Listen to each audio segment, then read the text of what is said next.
Minsan, ang taong akala mo ay walang-wala, siya pa pala ang may pinakamayamang puso. Isang matanda ang tahimik na nakaupo sa parke, suot ang kupas na damit. Isang magkasintahan ang dumaan at nagbulungan. Look at him. Mukhang sinayang niya ang buhay niya. Akala nila, alam na nila ang buong kwento. Pero laking gulat nila nang dumating ang mga cameraman at reporter.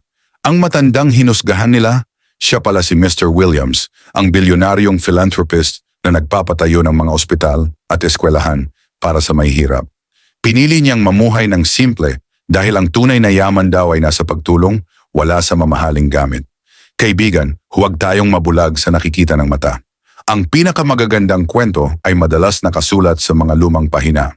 Bago ka manghusga, tandaan mo, ang mundo ay puno na ng mapanghusga, huwag na po tayong dumagdag pa. Sabi sa John 7 verse 24, huwag kayong humatol ayon sa anyo, kundi humatol kayo ng matuwid. Kung may natutunan sa kwentong ito, i-like mo ang videong ito. I share na rin sa mga kaibigan para sa mas marami pang ma-inspire. To God be the glory.